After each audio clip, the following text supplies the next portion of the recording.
Hello and welcome to episode 23 of March to the Sea, the Vandals Let's Play series for Total War Attila.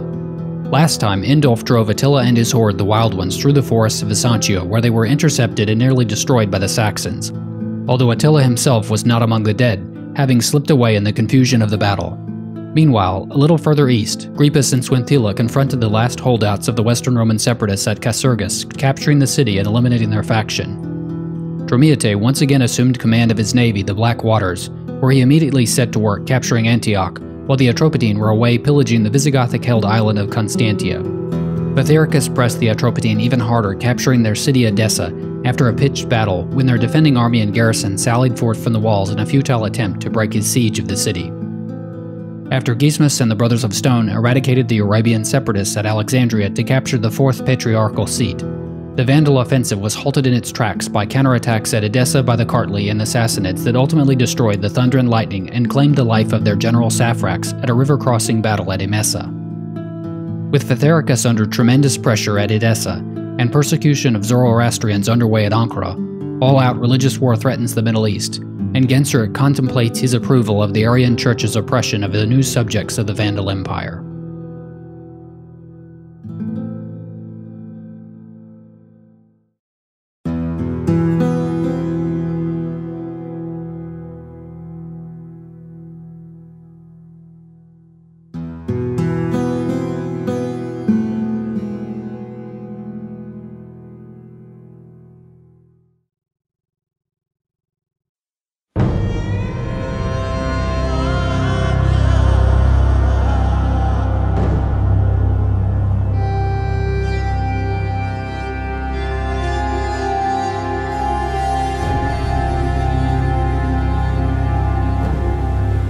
The priestess called for reclamation of the holy cities. All along the coast, from Egypt to Phoenicia, from Asia to Constantinople, the Mediterranean surf is stained with the blood of the men who have died upon her shore. The wrath of the Persians has come with swift and terrible retribution, and now my friend Saphrax, a pious man if there ever was one, has been spit upon the lance of the sovereign Sardar. It is well that he died, for the torments inflicted on their captives are so terrible they bear no mention. The Arian Church have found use for my friend in death as they did in life, and now he is their martyr, and thousands more die in his name, with the Zoroastrians violated and their holy places desecrated. The Persian might is incredible, their numbers unfathomable. If I am defeated, I will be subjected to degradation and humiliation. Perhaps the Shahanshah will place his foot in the small of my back to climb upon his horse while my hands and knees are scorched by the sand, a Valerian for a new age. No, I won't think of defeat. This blockade has gone on long enough. Prepare your landing parties. We attack.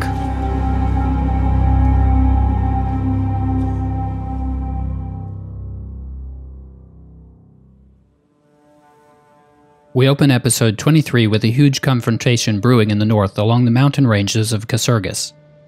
There are 4 Hunnic hordes approaching the city, facing off against our 5 armies and Indulf, who is approaching from the south with the Oath. We've had a number of trade agreements that have been dissolved in this episode, and I'm not sure why exactly. Whether we did something to offend these factions or it's a logistical issue with the trade routes themselves remains a mystery to me. Fortunately, our income remains as high as ever, so it seems the income lost from trade will have little significance. Although the situation with the Huns is looming, we have more pressing business away in the east, where Vithericus is in hot water at Edessa and rebel Orion's forces are gaining in strength. I first bring Dromiete and the Black Waters back to garrison Antioch, in case the rebels or the weakened Sassanids decide to make an assault. Argebaud continues marching south through Anatolia toward Edessa, although he remains a turn or two out of range of the city.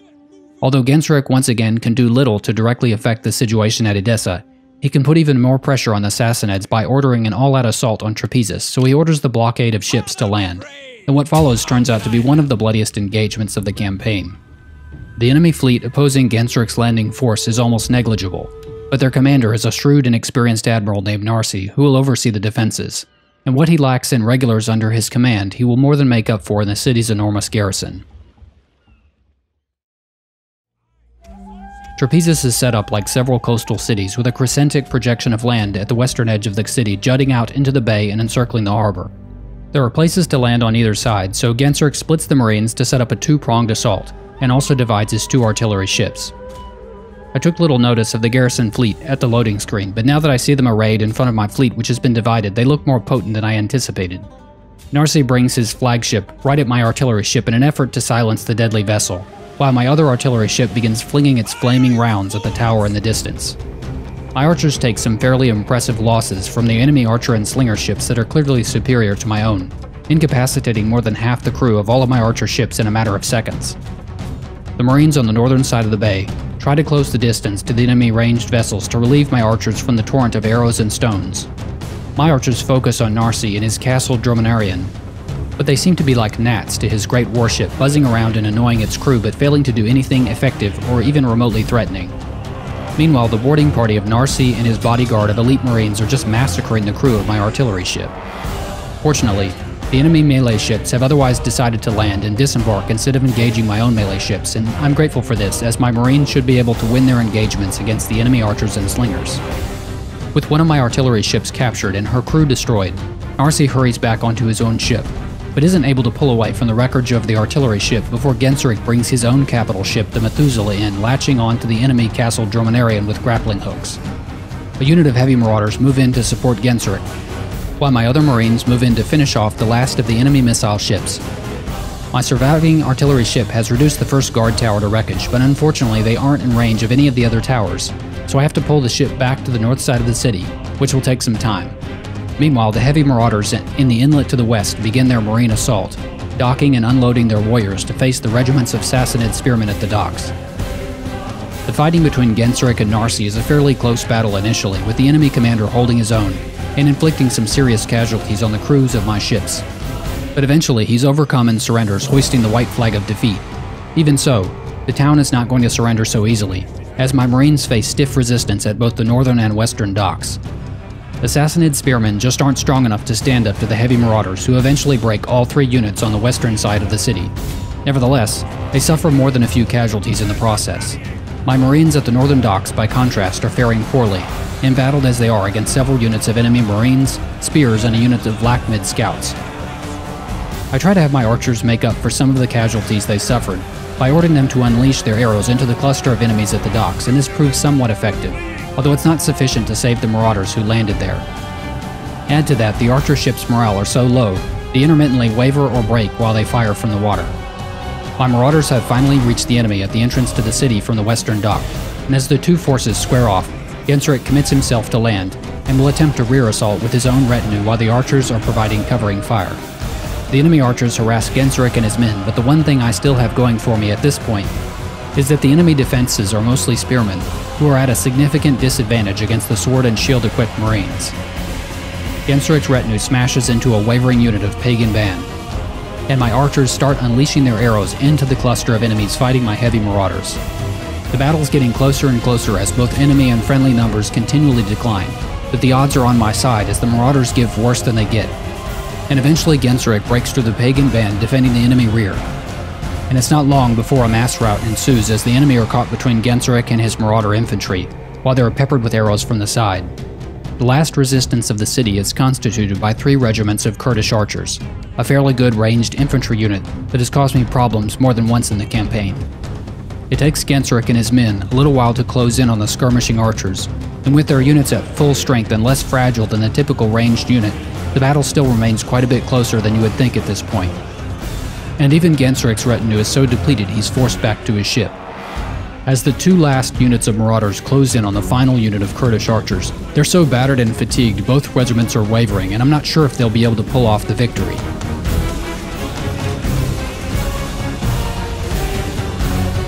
Fortunately, they manage to drive off the archers, and Genseric, with the handful of men remaining at his disposal, claims the city.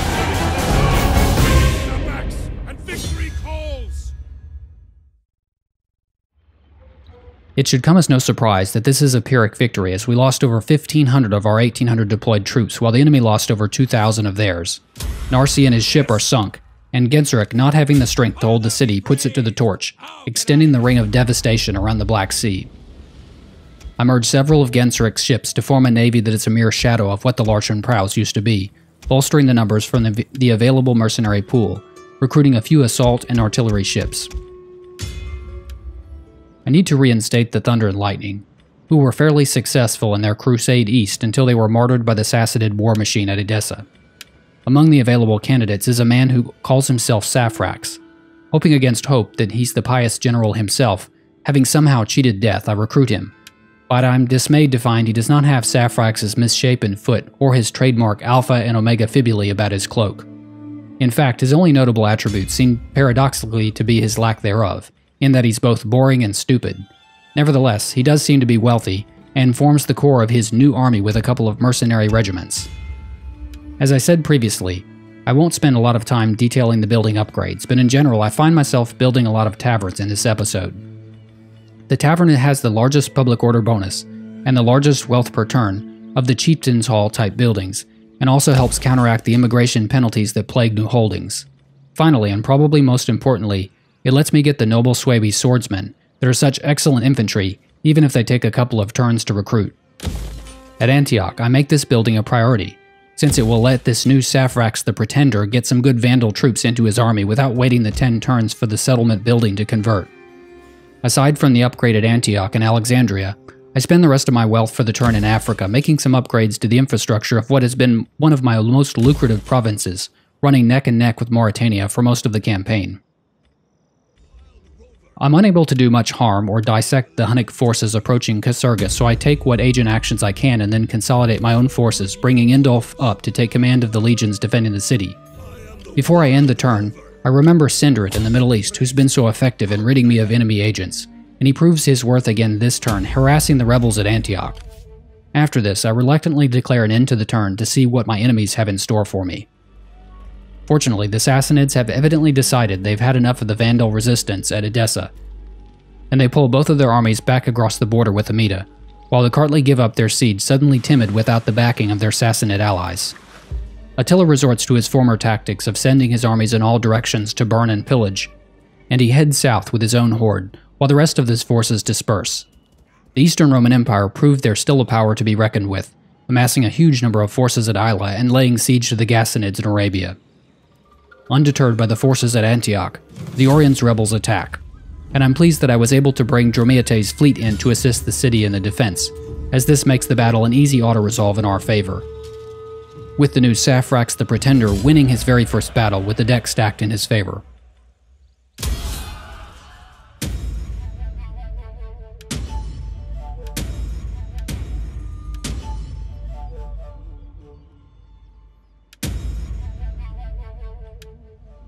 Now that it's back to our turn and the tavern is finished at Antioch, Saphrax starts recruitment of some of the excellent Suebian swordsmen. 2 large Sassanid armies remain on the border of Edessa, and Argebaud moves up to support Vithericus as Hethan scouts the enemy position, using his gather intelligence skill. It seems they have several upgraded shock cataphracts and archer cavalry, so these are once again very dangerous enemies for us to be facing in the open field. With the Eastern Romans surging, I need to move swiftly or risk losing control of the coast of Phoenicia, which I need as a launching pad to continue my strikes eastward against the Sassanids. To this end, Ismus must depart Alexandria and his brothers of stone recolonize Aelia Capitolina, better known as Jerusalem, the last of the 5 patriarchal seats. He immediately sets about the rebuilding of the settlement, although he'll soon be laying the foundation for the new Arian church there as well. Victorious but weakened and vulnerable, the Larchan prows make their way back to Constantinople, where Genseric will begin the arduous process of building more ships and training new crewmen. Only with a double-time stance can he make it close to the city, so I can't do any recruitment this turn. Vithericus moves south in search of Attila, and he's able to track his horde, finding them encamped along a swath of devastation, a ring of 5 desolate settlements north of Aquileia. Trebizond hinders the fury of the steppe, who remain to the east, to keep the Huns from consolidating their forces, while Coryllos and Hermenegild harass the 2 hordes remaining east of Casurgis. I then send Indulf and the Oath, along with the Seekers of Glory, to confront the wrath of Erlik and the Swift Riders at the river crossing before they can reach Casurgis, while the Giants and the Glorious Reavers set off in pursuit of Attila to the south.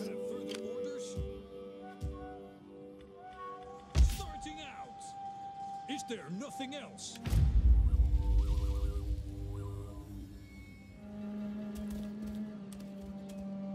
During the end-turn phase, several armies of the Geats and Jutes move up in support of our forces at Casurgis. In the Middle East at Edessa, the Sassanids surge forward once again, striking with 3 armies against Argebaud at Edessa. This time, with the walls of his city no longer under siege, Vithericus is free to support him.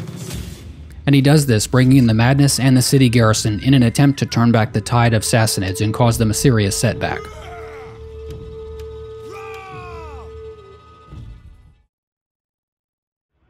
The battle will take place in a slightly hilly area to the west of Edessa, with the Sassanids approaching through the forest to the north. I set up Argebaud and his men in the southwestern corner of the deployment area to match the side from which Vithericus will be entering with his reinforcements. We have plenty of time before the Sassanids arrive to merge our 2 armies into one giant force, and seeing a unit of Lakhmid scouts near the tree line, I send forward my group of Alani horsemen on the right flank to determine if this is an isolated scouting party or the tip of the main assault. There are a few more enemy units nearby, with a regiment of Indian elephants leading the enemy charge, along with a couple of cavalry units. My Alani horsemen rip into the Lakhmid scouts, destroying them before the enemy are able to react, while the Indian elephants don't even make it to our front line, harassed by Alani warhounds and shredded by a withering hail of crossbow bolts and arrows.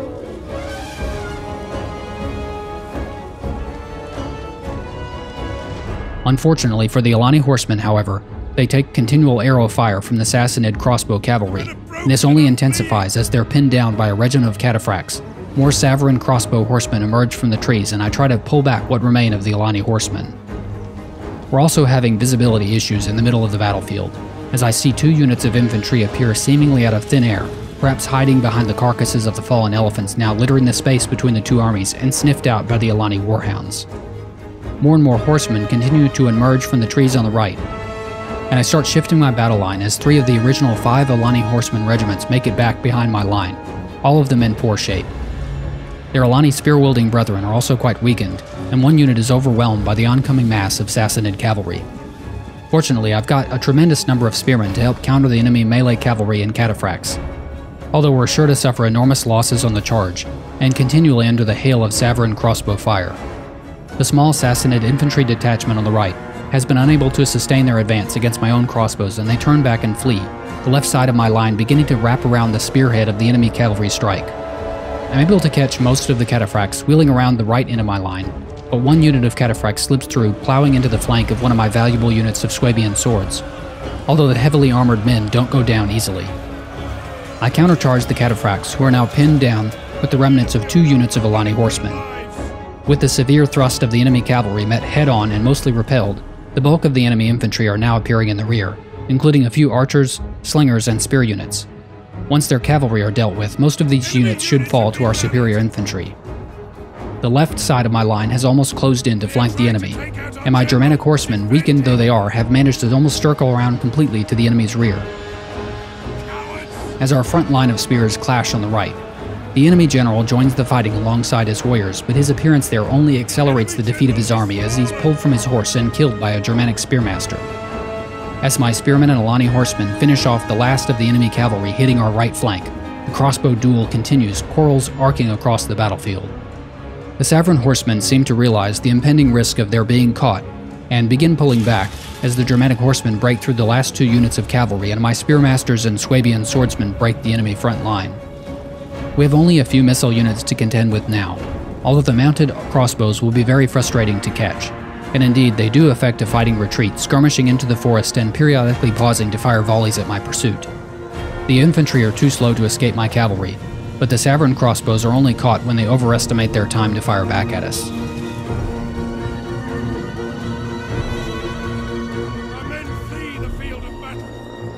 Eventually, however, we manage to inflict enough losses to cause the entire enemy force to retreat, with their only thought for their own safety. I try to catch those that I can.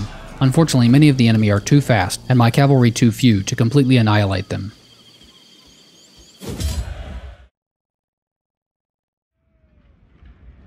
It was a close victory, and although our losses were significant, we managed to kill about 80% of the enemy.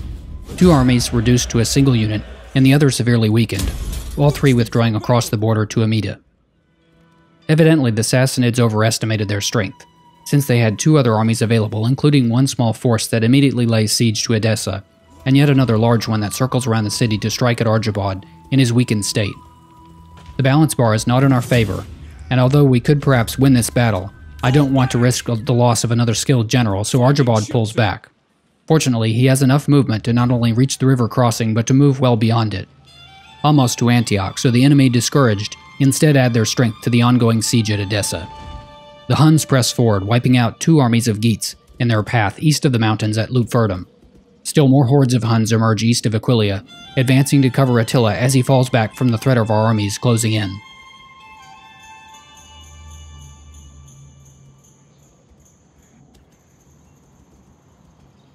With Genseric weakened and trying to reach Constantinople, the Kartli king sees an opportunity to inflict a crippling wound on our empire by attacking his fleet. However, Genseric is fortunately able to withdraw back into the Black Sea, out of range of the Kartli assault.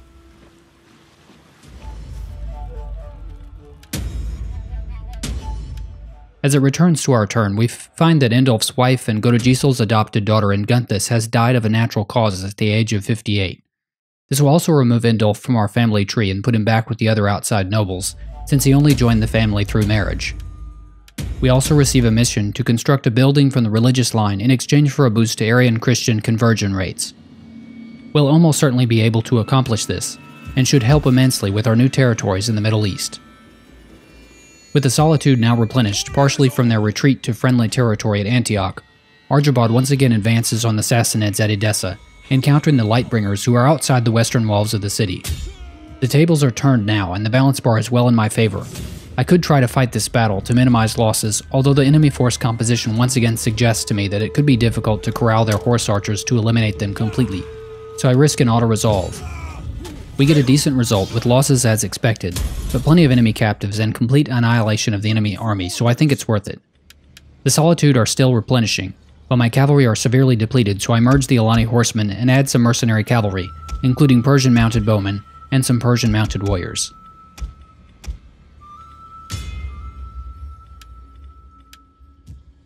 The Solitude also have some new traditions, so I pick up the timely edition of Bane of the East.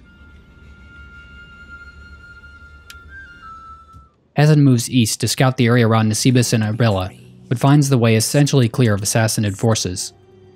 Hermanfrid and Swinthila bring their armies southeast to occupy the mountain pass to Aquileia, blocking the advance of the oncoming Huns, while Indulf and his accompanying forces move south to cut off Attila from his northern armies.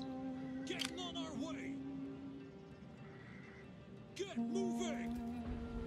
During the intern phase, the Geats, Jutes, Angles, and Ostrogoths have moved up near my armies, hopefully to provide some much-needed reinforcement against the very strong Huns.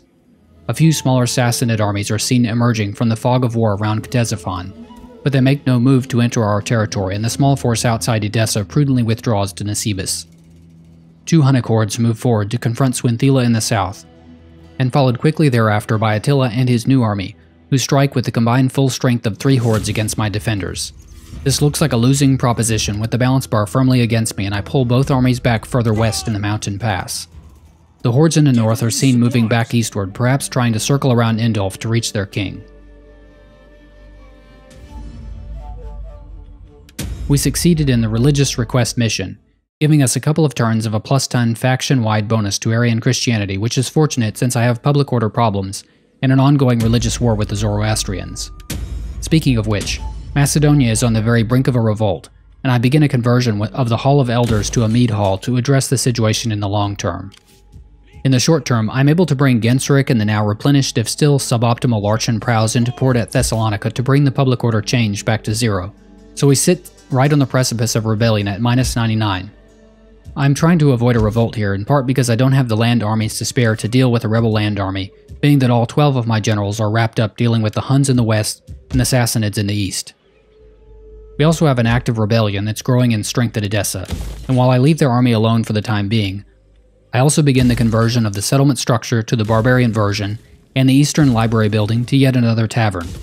With the books now in use as coasters for the tavern, the Vandal culture conversion is officially underway. I should also note that Edessa also has a really tremendous resource building the Atropatene have kindly already built in the Tier 4 fruit dryer that adds public order, wine, and a tremendous amount of food that we can use to support both our settlement and the tavern. Argebaud isn't quite full strength yet, but he's gained enough of his force back that I want to press the attack on the Sassanids. The more economic damage I can do to them before they recoup their armies, the better. So I bring the Solitude north, where they overrun the numerous but relatively weak garrison occupying the city. This brings another region of the Osroene province under our control, and the ongoing rebellion at Edessa means that any public order penalties from conquest will be meaningless. Back in Europe, we have pressing problems with Attila, who's attempting to break through my 2 armies guarding the mountain pass east of Aquileia, and he's succeeding in forcing them back. He's pretty much unassailable with his extremely potent cavalry army and 2 surrounding hordes, so I can't make them the attack this turn. However, it's fortunate that 2 of my 3 northern armies are immune to winter attrition, so I'm able to bring them south without the loss of many soldiers to block the Huns' retreat. Both armies at the western end of the pass fall back to Augusta Vendelicorum, where Swinthila fortifies the Giants, who are not immune to snow attrition. During the end-turn phase, the Ostrogoths move up to impede Attila's progress toward their city of Augusta Vendelicorum, but his vanguard force sweeps them aside with little difficulty. Another large Ostrogoth force remains, however, and the Jutes are closing in from the northeast as well. I'd hoped to avoid taking winter attrition with Godegisel and the Seekers of Glory by fortifying them east of Casurgis, but a Hunnic horde forces them to break camp and retreat. The Sassanids impossibly have 2 more full-strength forces who emerge from Ctesiphon to approach the border between Nisibis and Amida, where Argebaud has taken another of their cities. Britain asks for military access, and I bargain with them to break their alliance with the Franks, but they don't agree to our terms, so no diplomatic treaty is made. Diplomacy on the other side of the map is also suffering as well, and we've just lost another of our trade agreements, and the loss of this one is actually quite painful, as this time it's the lucrative trade with the Eastern Roman Empire. And you can see this accounted for perhaps 1/3 of our surplus income. I examined the diplomacy panel to see if I can re-establish trade with the Eastern Romans, and we see now that Vendonius Helva's mustachioed brother Publius Vespasianus has taken the crown. He's unreliable, aggressive, opportunist, expansionist, and hates rival empires. So although we remain in good standing with their empire diplomatically, I fear that our military alliance may not survive this man's rule. I searched the options to re-establish trade, but there doesn't seem to be any. I can't pinpoint the exact reason why this happened, but I did notice that our capital city seems to have shifted to Casurgis when it was taken. Casurgis is not well connected to the rest of the empire, so if this is the case, getting back the lost trade income could be difficult. I went back and checked on my remaining trade partners, and sure enough, all of them, Britain, the Saxons, the Ostrogoths, and the Geats, have access to Casurgis.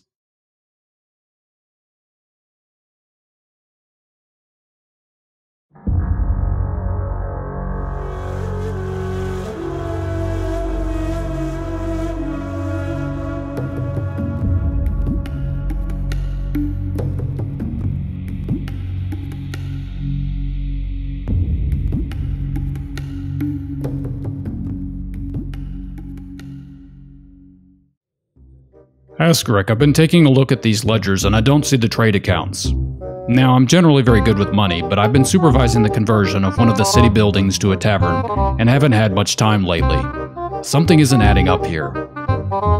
Yes, Lord Gunderic, the Franks and Abasgians missed their shipments last spring, and the Roman shipments are late this season. All trade is to now go through Carthage, as it's now to be considered the de facto capital of the empire. We decided this in the meeting. We talked about this. Are they still shipping to Carthago Nova? No, sir. I confirmed with Odothius that they've not received the shipments there either. Was the Vandal trade bulletin issued as I requested? Have our messengers been dispatched with the news? This is your responsibility. You are in charge of the Mediterranean now. Oh yes, Saphrax was instrumental in getting the copies made, and the messengers sent out. Saphrax? I received word of his death months ago. Oh no, not that one. The other Saphrax, the one from accounting. He's always been a bit dull, mixing up the numbers and such. But he was so expedient in dispatching the news, I recommended him for the promotion to general to replace the old Saphrax. He even wrote the memorandum himself. Plus, it was a great excuse to transfer him to the military. Let me see that bulletin. The Vandal Empire celebrates the victory over the Imperial Separatists at Carthage. Carthage. Also kindly note that all trade is now required to go through Casurgis, and it henceforth should be considered the central location for imperial affairs. Trade partners not wishing to comply with this requirement will have their treaties revoked. Ascaric, this is reversed. He got the names mixed up.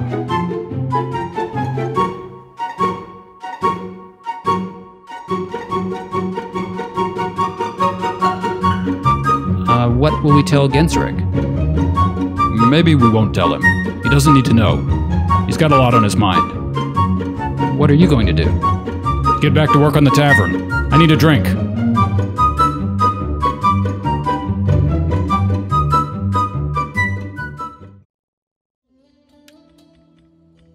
The Thunder and Lightning are still quite small, but now have a potent core of heavily armed Swabian soldiers, so I move Saphrax out of Antioch to reinforce Edessa, where the seemingly endless enemy forces continue to pour into the region. Sindarid has a small success harassing Rostam's companions, one of the larger Sassanid armies situated on the Nisibis side of the border. And then, in a daring and perhaps somewhat foolhardy move, I decide to mount a night raid against them with Argebaud in the Solitude thanks to his exceptional cunning.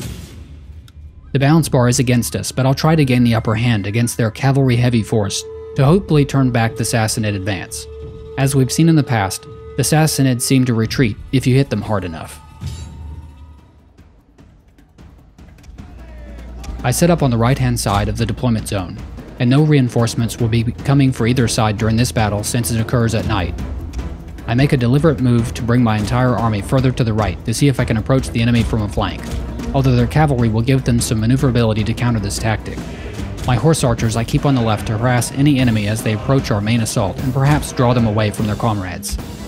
My melee cavalry locate the 1st Sassanid unit, a regiment of Indian elephants, and they're difficult to hide even in the darkness. So far, I haven't found the rest of the Sassanid army. After a little more maneuvering, a throng of Sassanid camel archers appear out of the darkness. But they've been forced to move so close to my line of spearmen to visualize them that they've come in range of the deadly javelins, and my Germanic spearmasters let loose with a volley that kills perhaps a third or more of the camel archers. Deprived of their wits by the flurry of missiles, the Sassanid missile cavalry charge headlong into the spearmen who rip them apart in melee. On my left flank, however, things are not going so well, as my own mercenary horse archers have been caught by the advancing Sassanid melee cavalry, and taken several losses as a result, wavering as I try to pull them back toward my own line. My own group of melee cavalry contend with some Griffpanvar cataphracts on my right flank, slowly wearing them down, and the Sassanid elephant riders suffering a similar fate to the camel archers, unable to coax the great beast to approach the bristling wall, as several elephants stumble and fall with numerous javelins sticking out of their skin. The elephants briefly fall back, and the few remaining regroup and turn around as the Sassanid infantry arrive, their spears and swordsmen confronting 2 units of my Germanic spearmasters. My own mercenary Persian horsemen finish off their cataphract opponents on my right flank, as my Tefeli cavalry burst through the center of my line and launch themselves at the enemy archers. The Lightbringers still have 3 deadly units of cavalry moving around in the engagement on my left flank, including their general, who is locked in melee with the spearmasters. The Griefpanvar cataphracts attempt to mount a rear charge on a unit of Swabian swordsmen who are fortunately able to turn around, form up, and lock shields to receive the thunderous charge of the heavy Persian cavalry, as my archers launch flaming arrows into their flank. As I bring the rest of my men into the engagement, the enemy are losing on all fronts, and several units are wavering as Argebaud adds his Aura of Command, War Shout, and Second Wind abilities to turn the tide. With the enemy infantry driven off, I have only the general and several ranged units to contend with. As the enemy general is killed, there's a ripple of panic which spreads through the enemy lines, although it takes a bit more persuading from my cavalry units to convince the remainder of the enemy skirmishers and cavalry to give up the fight.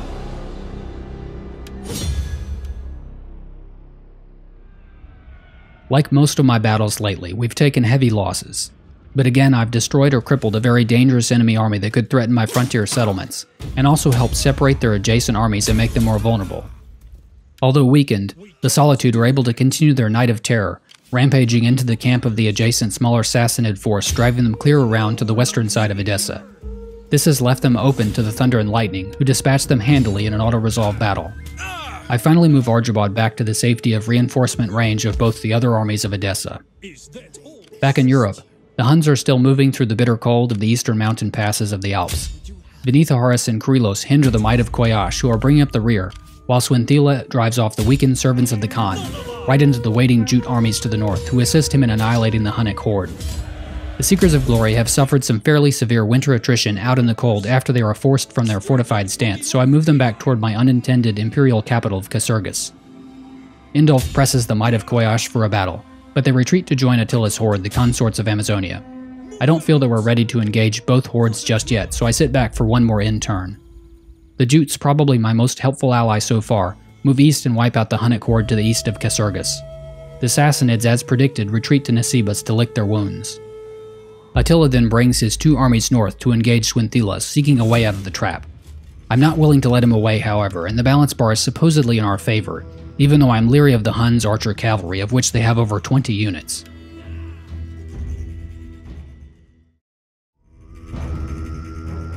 The The terrain seems to be mostly to our advantage, as the area is quite mountainous and we have the advantage of height, so I set up at the highest point possible. Unfortunately, my reinforcements will enter from the opposite side of the map, which is not so good. I begin lining up both forces on the ridgeline, although the reinforcements have a long way to go. My Alani warhounds scout ahead to locate the enemy, and it's a few minutes before they emerge from the trees on the slope. It's taken them so long, in fact, that I've been able to set up my army as I please and group them together with the exception of the reinforcement onagers, which are just taking forever to reach my defensive position. And it's the onagers who are able to locate the Huns first, as they're almost immediately overrun by countless horsemen. My massed regiments of Germanic horsemen also take quite a pounding from a group of first-wave lancers. After another minute, the horse archers arrive and begin blacking out the sun with dense flights of arrows going overhead. The Hunnic cavalry more or less throw themselves onto my spears, who take some losses due to the shock of the charge, but overall get the better of these engagements, and my crossbows and longbows begin arcing flaming arrows over the heads of our men into the melee.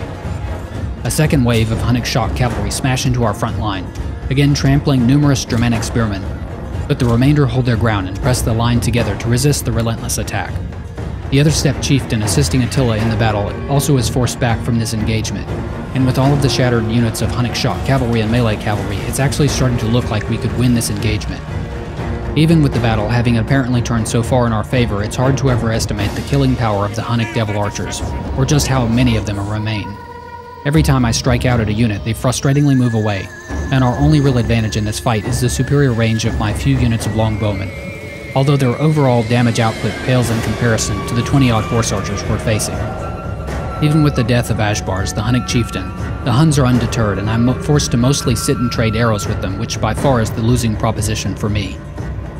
Any attempt to sally out of my protective fortress of spearmen is met with a hail of arrows and results in a lot of dead Vandals. As my numbers continue thinning and my men start to waver, the horse archers seem to grow braver, venturing closer to my line, but the hail of arrows continues unabated. Once my spearmen and cavalry are gone, it's simply a matter of time until the Huns, many of whom still have half or more of their arrows remaining, whittle my armies down to nothing. The battle wears on, more and more men fall, and as the Vandal corpses pile up, Swinthil and his men look for an escape, but there's nowhere to run, and he's cut down by a black feathered shaft.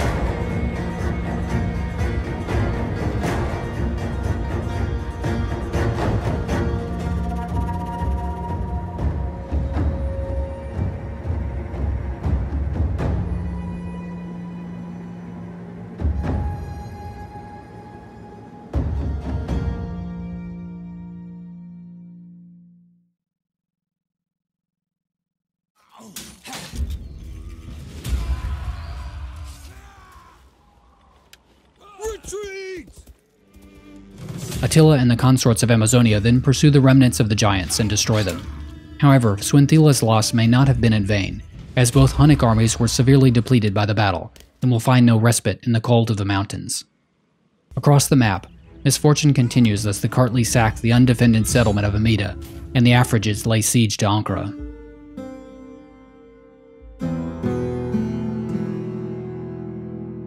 We'll leave the story here for now.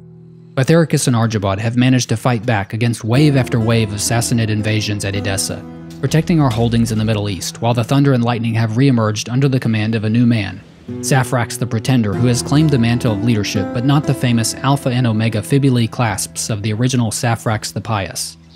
The Eastern Romans have collected quite an impressive host in Arabia where they pressed the attack against the Sassanids, and the lucrative trade agreements brokered by Godegisel so long ago with the Eastern Romans and several other factions were dismantled in an instant by an administrative mistake that effectively transferred the Vandal imperial capital to Casurgis. Indulf and the Vandal armies of Europe maneuvered with some assistance from the Jutes to dismantle the latest Hunnic invasion threat, although Swinthila and the Giants were destroyed in a vicious counterattack by Attila in the eastern mountain passes of the Alps. Finally free of the mountain pass, but suffering greatly from winter attrition, Attila looks for a way once again to cheat Indulf of his revenge. Thanks for watching, and join me again next time for another episode of March to the Sea.